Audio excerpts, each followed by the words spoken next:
Há uma verdade escondida em 1 Coríntios 2 que a maioria dos cristãos lê, mas não enxerga. Uma verdade tão profunda, tão ofensiva à lógica humana, que só pode ser revelada por uma ação direta do Espírito de Deus. O apóstolo Paulo não está escrevendo aqui para curiosos ou religiosos convencionais. Ele está escrevendo para os que têm ouvidos espirituais, para os que nasceram de novo e têm sede da realidade divina. Mas essa verdade tem sido ignorada. Substituímos o poder do Espírito pela retórica dos palcos. Trocamos a revelação por palestras motivacionais. Reduzimos o Evangelho à capacidade de convencer racionalmente, quando Paulo deixou claro: a minha pregação não consistiu em palavras persuasivas de sabedoria humana, mas em demonstração do Espírito e de poder. Vivemos hoje uma fé que depende de carisma, de imagem, de inteligência humana. Mas Paulo nos alerta que o homem natural não compreende as coisas do Espírito de Deus, porque lhe parecem loucura. Neste vídeo, você vai redescobrir uma verdade esquecida. A verdadeira sabedoria não vem da mente brilhante, mas da mente de Cristo. E essa mente só é dada aos que se rendem, aos que morrem, aos que são guiados pelo Espírito. Se você quer ser um homem ou uma mulher espiritual, alguém que discerne todas as coisas e vive guiado por revelação e não por opinião, então este vídeo é para você. A primeira coisa que Paulo destrói em 1 Coríntios 2 é o pedestal da sabedoria humana. Ele escreve a uma igreja influenciada pela cultura grega, onde o saber era idolatrado, onde a eloquência era confundida com autoridade, onde os filósofos eram tratados como deuses. E é ali, justamente ali, que Paulo declara guerra à inteligência orgulhosa do mundo. Ele não diz: falei com lógica irrefutável. Ele não diz: convenci vocês com provas racionais. Ele diz: decidi nada. Saber entre vós, senão a Jesus Cristo e este crucificado. Parece tolice, parece fraqueza, parece loucura. Mas é justamente nesse ponto que a sabedoria de Deus começa. No escândalo da cruz. Paulo rejeita toda a estrutura de influência humana. Ele não quer que a fé da igreja de Corinto se apoie em argumentos. Quer que se apoie em poder. Não o poder do grito, do carisma ou da teatralidade, mas o poder invisível, silencioso, incompreensível. O poder do Espírito que convence, transforma e revela. O mundo não entende essa sabedoria, porque ela exige rendição, e a mente carnal não se curva, se impõe. Por isso, enquanto os sábios do mundo buscam lógica e os poderosos querem sinais, Deus oferece um cordeiro ensanguentado numa cruz e chama isso de sabedoria eterna. Essa sabedoria humilha o intelectual, confunde o forte, desarma o soberbo, porque ela não pode ser conquistada, apenas recebida. Ela não pode ser provada, apenas crida. Ela não pode ser compreendida sem quebrantamento. É por isso que Paulo diz: falamos sabedoria entre os que são perfeitos. Ou seja, entre os que foram amadurecidos no espírito, que deixaram o leite das emoções e entraram na carne da revelação. Não é uma sabedoria deste século, nem dos príncipes deste mundo. É um mistério escondido, revelado apenas aos que têm fome de Deus, não de palmas. A sabedoria de Deus é diferente porque ela não busca impressionar, ela busca libertar. Ela não busca argumentar, ela busca transformar.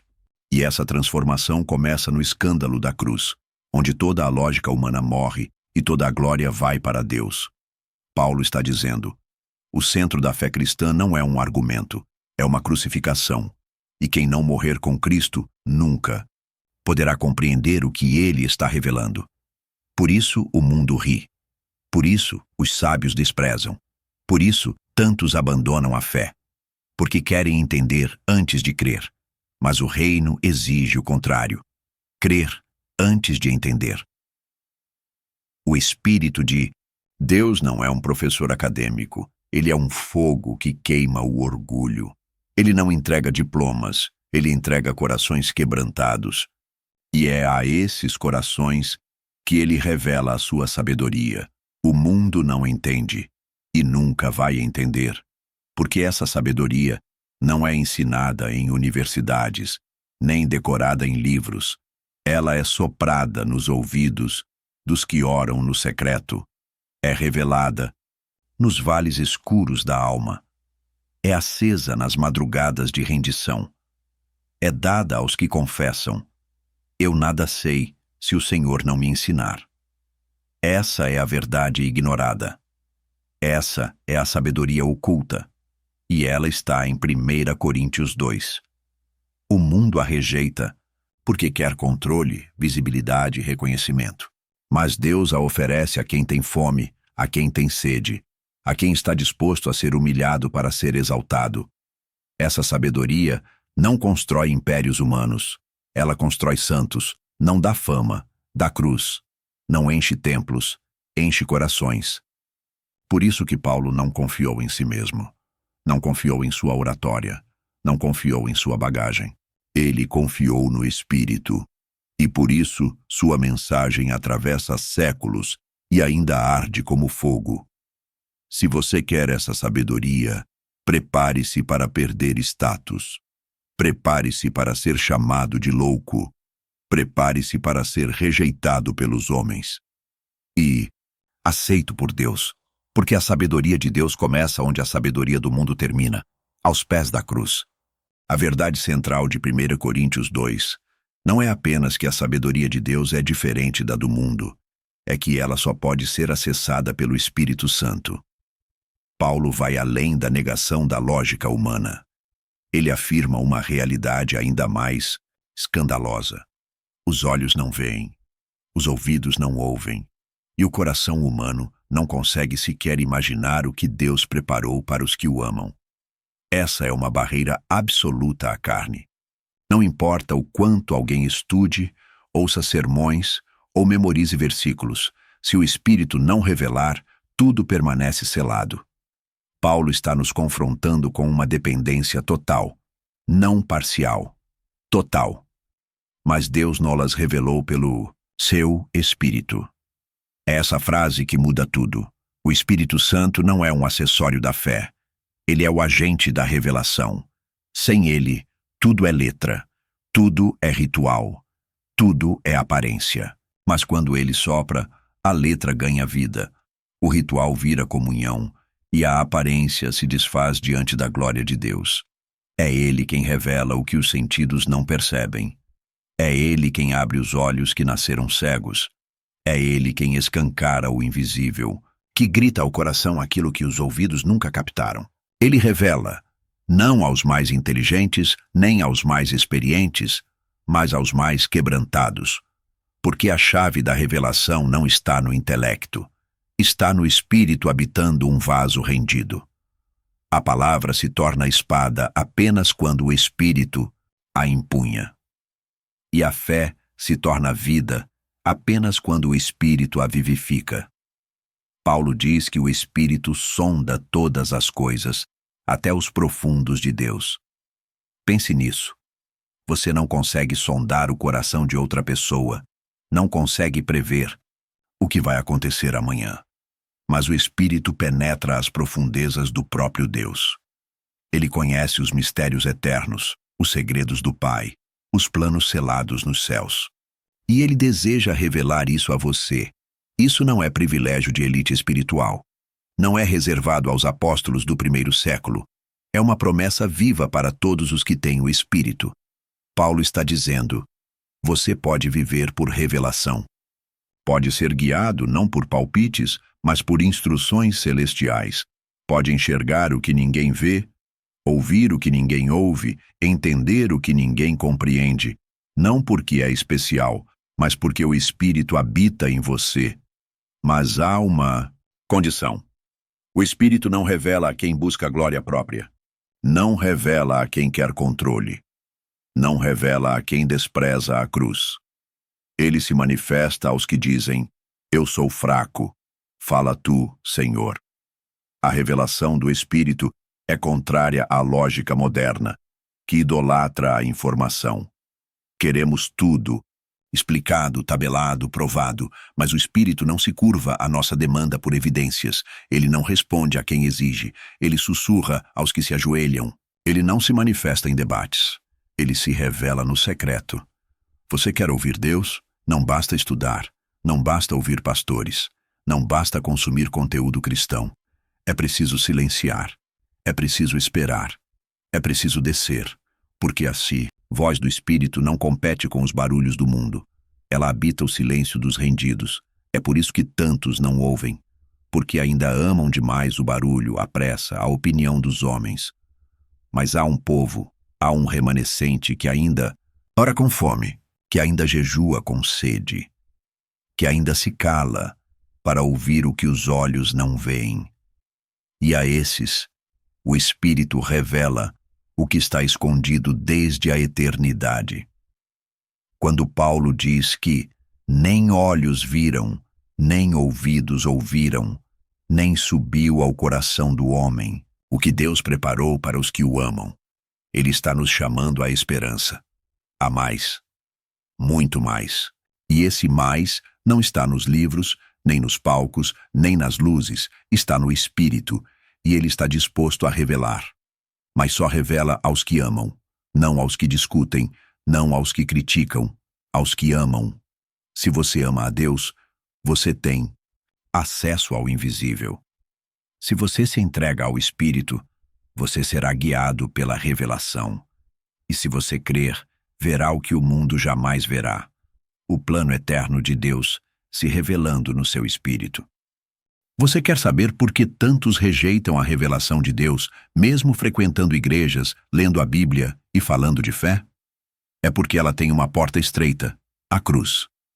E Paulo declara sem rodeios: essa cruz não é apenas um símbolo, ela é um escândalo. Um confronto brutal com o orgulho do homem. Coríntios 2 é construído sobre essa fundação invisível. Ninguém entra na sabedoria de Deus sem antes passar pela humilhação da cruz. É por isso que Paulo diz: decidi nada saber entre vós, senão a Jesus Cristo e este crucificado. Não foi uma decisão retórica, foi um posicionamento espiritual. A cruz não agrada, a cruz não seduz, a cruz mata, e o mundo odeia ser confrontado com a sua morte. O evangelho de hoje foi decorado com brilhos, com palcos, com sorrisos fabricados. Mas a cruz continua escondida. Sim, falamos dela, mas não a carregamos. Citamos seu nome, mas recusamos seu peso. Queremos o Cristo glorificado, mas não o Cristo crucificado. E é aí que perdemos a revelação.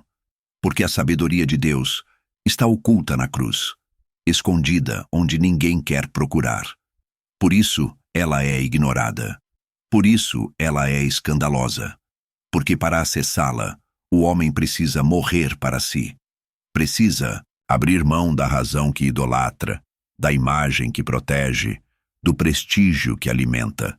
A cruz é o fim do homem natural, o fim da autopromoção, o fim da sabedoria terrena. Nela, Deus fez algo impensável. Escondeu sua glória na vergonha, sua vitória na derrota, sua força na fraqueza. E disse: quem quiser me conhecer, passe por aqui. Você entende o que isso significa? Significa que a cruz não é o caminho para o sucesso, é o caminho para o fim.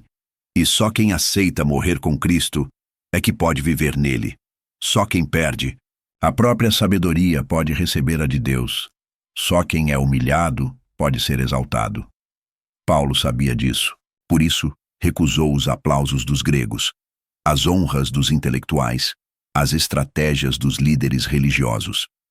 Ele não queria seduzir mentes, ele queria quebrar corações, porque só corações quebrados podem conter a sabedoria do Espírito.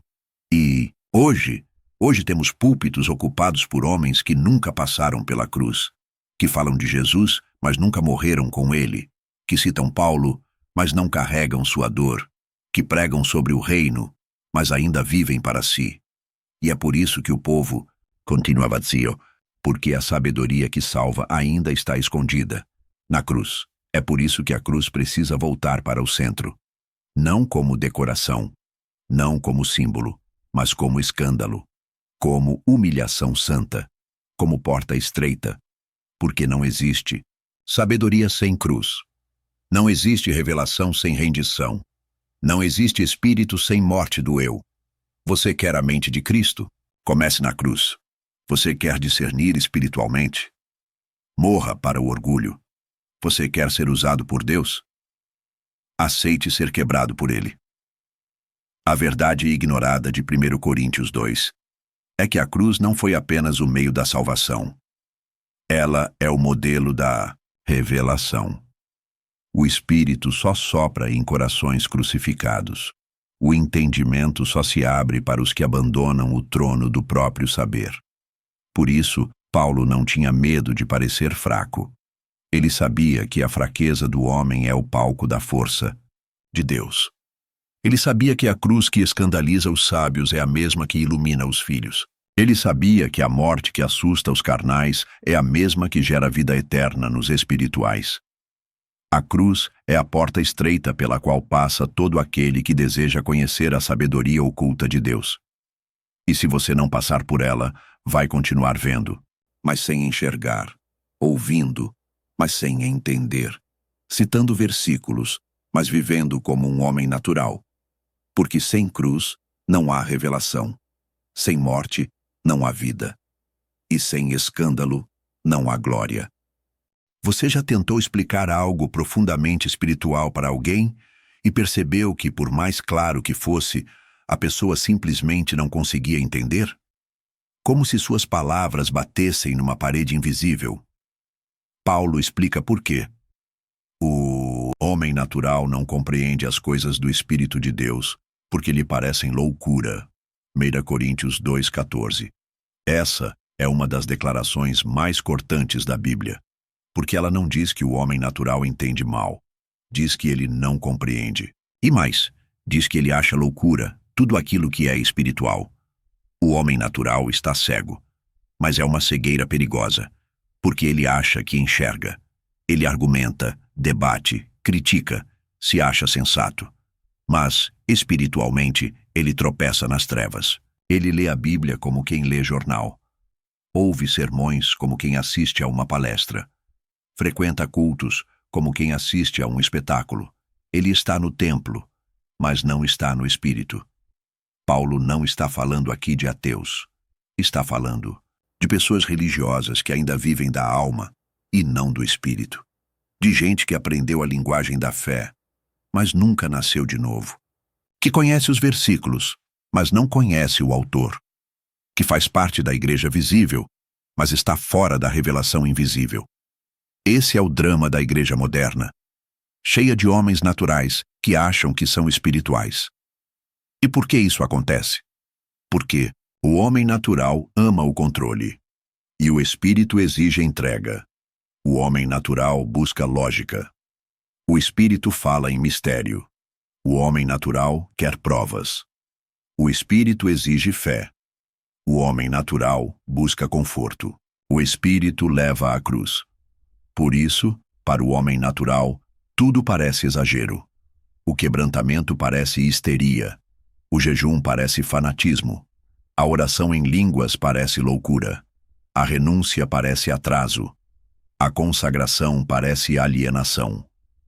Ele julga o que vê com os olhos, mas não discerne com o espírito. E o mais trágico, ele não sabe que está cego. Ele pensa que está no centro da razão, que sua análise é equilibrada, que seu discernimento é puro, mas Paulo nos mostra.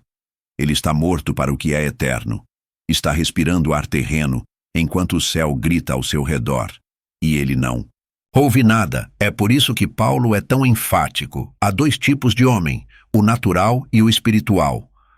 Não há meio termo, não há neutros. Ou você vive segundo o espírito, ou vive segundo a carne. Ou você discerne com olhos abertos, ou caminha com os olhos vendados. Não importa se tem cargo, se tem diploma, se tem ministério. Se não, tem o espírito, não tem revelação. O homem natural pode até parecer sábio, mas é cego. Pode até falar bem, mas está mudo diante de Deus. Pode até liderar multidões, mas não consegue seguir o Espírito. Ele constrói muito, mas edifica nada, porque sem o Espírito, toda obra é palha que o fogo há de consumir. E como sair desse estado, morrendo, renascendo, clamando: abre os meus olhos, Senhor. Eu não quero mais viver por impressões. Eu quero viver por revelação. É isso que falta hoje. Homens e mulheres que saibam que não sabem e que desejem, acima de tudo, ver com os olhos do Espírito. Você pode ser um desses. Você pode sair da cegueira, mas vai ter que abrir mão do orgulho. Vai ter que confessar que viveu mais pela lógica do que pela fé. Vai ter que abandonar o controle e se lançar nos braços do Espírito. A cegueira do homem natural não é um castigo, é uma consequência. Ele se afastou da fonte. Ele preferiu confiar na mente em vez do Espírito. Mas o Pai ainda está chamando. O Espírito ainda está pronto para revelar. Você precisa decidir. Vai continuar cego e convencido, ou vai se humilhar para enxergar? Porque só quem desce pode subir. Só quem perde a razão encontra a revelação. E só quem reconhece sua cegueira recebe olhos novos do céu. Paulo nos leva agora a uma declaração que deveria nos fazer tremer. O Espírito sonda todas as coisas até os profundos de Deus. 1 Coríntios 2:10. Ele não está falando de uma inspiração poética ou de uma presença genérica. Ele está revelando um fato espiritual inegociável. O Espírito Santo é o único que conhece os abismos de Deus. Pense bem, há profundidades em Deus que nem anjos acessam. Há pensamentos eternos, segredos selados desde antes da fundação do mundo, propósitos que os céus observam em silêncio. E o Espírito, que habita em você, sonda essas profundezas. Essa verdade é grandiosa demais para ser ignorada, porque ela muda tudo. Muda a forma como oramos. Muda a forma como ouvimos a palavra. Muda a forma como nos movemos no mundo. Se o Espírito que habita em nós conhece os mistérios de Deus, por que estamos vivendo com tanta superficialidade? A maioria dos crentes vive na superfície da fé. Conhecem as histórias bíblicas, decoram versículos motivacionais, repetem frases prontas, mas nunca mergulham. Nunca entram na profundidade. Nunca oram até romper. Nunca silenciam até ouvir. Nunca jejuam até discernir. E o motivo é simples: não confiaram no Espírito como guia. Paulo está dizendo: há profundezas em Deus, e só o Espírito pode levá-lo até lá. Você pode estudar teologia por 20 anos, mas se não for guiado pelo Espírito, vai permanecer na margem. Porque o Espírito não é um suplemento. Ele é o próprio acesso. Ele não apenas explica, ele revela. Ele não apenas aponta o caminho. Ele é o único que sabe onde está a porta. Mas aqui está o mistério. O Espírito não revela seus segredos a quem vive de forma leviana. Ele sonda os abismos de Deus, mas também sonda os corações dos homens. E ele sabe quem realmente deseja a profundidade. Ele sabe quem está disposto a pagar o preço do silêncio, da entrega, da fome, por santidade. A verdade é que a maioria está satisfeita com migalhas. Um culto emocional aqui, um louvor animado ali, uma mensagem bonita no domingo. Mas os abismos de Deus não são visitados por turistas espirituais. São revelados aos peregrinos do secreto, aos que choram diante do altar, aos que se cansaram da aparência de fé e estão desesperados por realidade. Você quer conhecer a profundidade de Deus? Então, abandone a pressa, abandone o barulho, abandone os atalhos e se entregue ao Espírito, porque só Ele sonda. E só ele revela. Quando Paulo usa a palavra sonda, ele está dizendo que o Espírito vasculha, examina, investiga o íntimo de Deus. Ele navega os mares da eternidade. Ele caminha pelas veredas da glória. Ele toca, o que nenhum homem pode tocar. E ainda assim, ele quer compartilhar isso com você. Você entende o que isso significa? Significa que há coisas que nem mesmo foram ditas aos patriarcas. Há dimensões que Abraão não viu, que Moisés não compreendeu, que Elias não tocou. Mas o Espírito, agora derramado, deseja levar à igreja aquilo que estava escondido nos séculos. E não se trata de novas doutrinas, mas de uma nova profundidade. O que já foi escrito pode ser vivido com nova luz.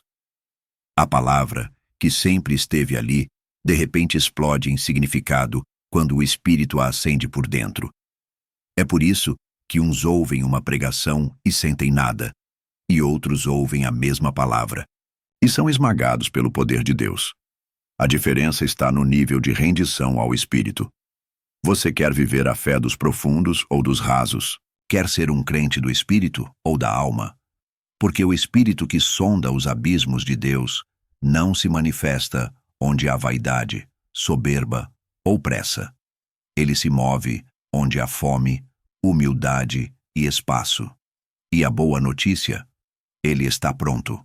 Agora. O mesmo Espírito que habitava em Paulo, que revelou os mistérios do Evangelho, que abriu o céu para João em Pátimos, é o mesmo que habita em você. Mas ele não vai forçar. Ele vai esperar. Esperar você desligar o mundo. Esperar você calar a alma. Esperar você descer.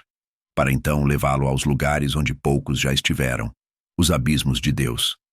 Se a verdade de 1 Coríntios 2 é tão gloriosa, tão reveladora, tão cheia da sabedoria do Espírito, por que ela é tão pouco pregada?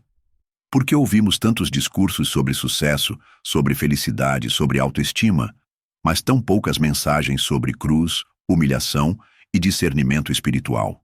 A resposta é tão antiga quanto o orgulho humano.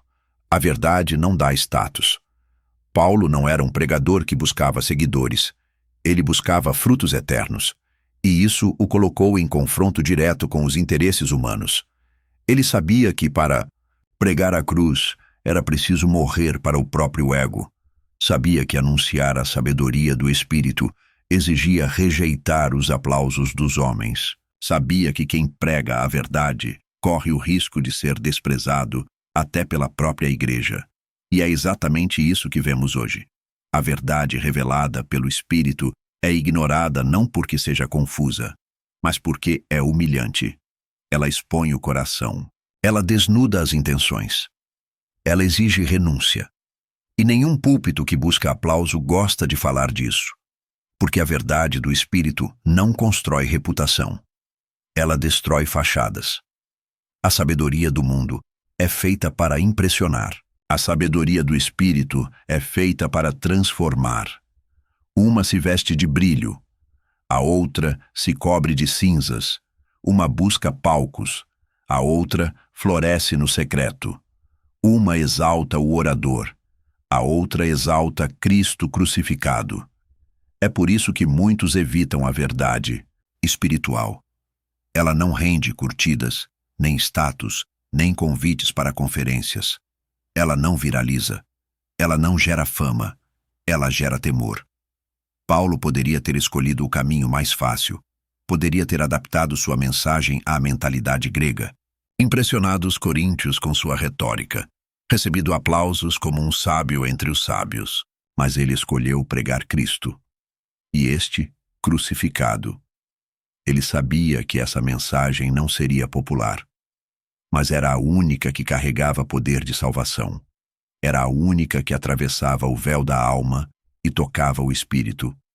Era a única que gerava homens espirituais, não apenas religiosos sofisticados.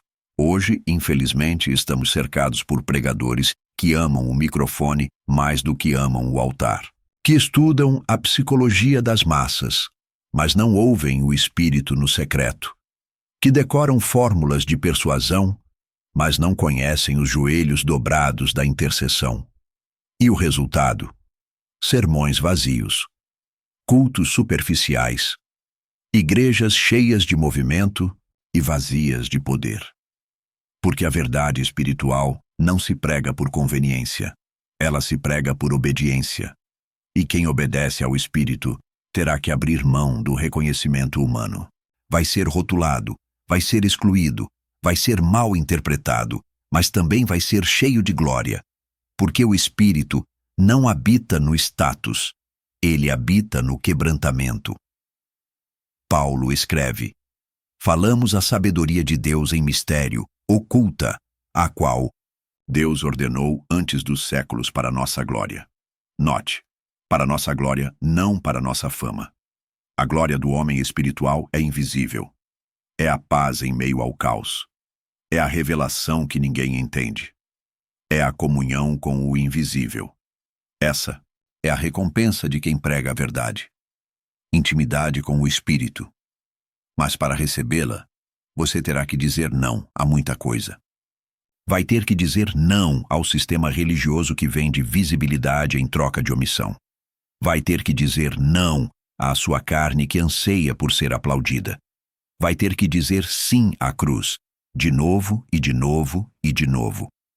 A verdade que Paulo pregava não o fez famoso, fez dele prisioneiro. Mas em sua prisão ele ouvia o Espírito. Em sua dor, ele escrevia cartas eternas. Em sua humilhação, ele era revestido de glória. A pergunta que fica é: qual verdade você quer pregar? A que agrada os homens ou a que revela Deus? Porque as duas nunca caminham juntas. Se você deseja ser uma voz profética nesse tempo, esteja pronto para ser esquecido pelos homens. Mas esteja certo de que será lembrado no céu, porque a verdade que não dá status é a única que dá vida. Paulo encerra 1 Coríntios 2 com uma das declarações mais surpreendentes do Novo Testamento. Nós, porém, temos a mente de Cristo. Ele não diz, teremos um dia. Não diz, talvez se formos santos o suficiente. Ele diz, temos. No presente, agora. Mas se temos a mente de Cristo, por que tantos de nós ainda pensamos como o mundo? Por que reagimos com medo, inveja, orgulho, impaciência? Por que tantos crentes ainda vivem com mentalidade derrotada, confusa, ansiosa, carnal? Porque temos, mas não sabemos usar. É como alguém que recebe uma herança milionária, mas nunca aprende a acessar a conta. Vive como pobre, sente-se pobre, age como pobre, mesmo sendo herdeiro. A mente de Cristo está disponível, mas requer maturidade espiritual para ser acessada. A mente de Cristo não é uma nova inteligência, é uma nova perspectiva, é enxergar como Jesus enxerga, é discernir o invisível, amar o indesejável, perdoar o imperdoável, suportar o insuportável. É andar em meio à guerra com os olhos fixos na eternidade. A mente de Cristo não é dada aos que estudam muito, mas aos que morrem para si. Ela não nasce do acúmulo de informação, mas do esvaziamento do eu. Ela não é uma técnica, é uma natureza. Ela não pode ser fabricada, apenas recebida. Mas poucos vivem isso, porque para ter a mente de Cristo, é preciso abrir mão da mente do velho homem. E a maioria ainda prefere pensar com a lógica da carne, da cultura, das emoções, dos ressentimentos. Querem o Espírito, mas não querem o silêncio. Querem revelação, mas não querem renúncia. A mente de Cristo é radical.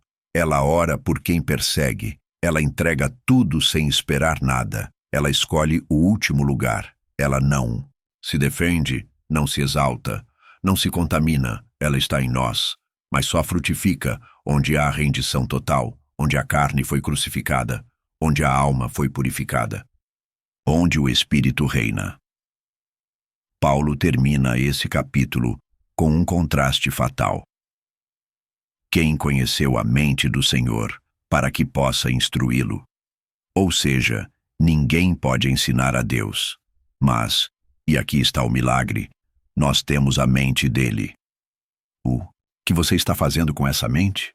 Você a consulta antes de reagir com raiva? Você a acessa antes de tomar decisões importantes? Você a ativa quando é ofendido, traído, tentado? Ou continua pensando como todo mundo pensa, com base no mesmo instinto, medo, no ego, na vaidade? É hora de parar de viver como se você fosse apenas um homem comum. Você tem acesso ao modo de pensar do próprio Cristo. Você pode discernir situações com os olhos dele. Você pode escolher com a sabedoria dele. Você pode suportar com a paciência dele. Mas isso exige prática espiritual. Exige mergulhar na palavra até que ela molde seus pensamentos. Exige oração até que a voz de Deus cale a voz da ansiedade. Exige jejum até que a carne seja silenciada. Exige adoração até que a mente carnal se curve. Temos a mente de Cristo, mas estamos distraídos demais para usá-la. Temos a mente de Cristo, mas seguimos os conselhos do mundo. Temos a mente de Cristo, mas ignoramos o que o Espírito quer revelar. Chega! Deus não te chamou para viver como o natural. Você não é mais escravo do velho homem. Você tem a mente do Rei dos Reis, e ela está pronta para guiar seus passos, se você estiver pronto para obedecer. Paulo termina 1 Coríntios 2 nos lembrando de quem somos. Não somos apenas convertidos. Somos discernidores. Somos espirituais. Somos herdeiros. Somos portadores da mente de Cristo. Agora, a pergunta não é mais se temos. A pergunta é, vamos usar? Se essa palavra falou com você, não guarde só para si. Inscreva-se no canal Cartas de Paulo para receber mensagens que não agradam os homens, mas glorificam a Deus. Comente abaixo. Senhor, ensina-me a pensar com a tua mente. Assim, o algoritmo do céu te encontra, e o do YouTube também. Compartilhe esse vídeo com alguém que precisa sair da superficialidade e mergulhar nos abismos de Deus. Ative as notificações, porque as cartas de Paulo ainda estão vivas e ainda confrontam.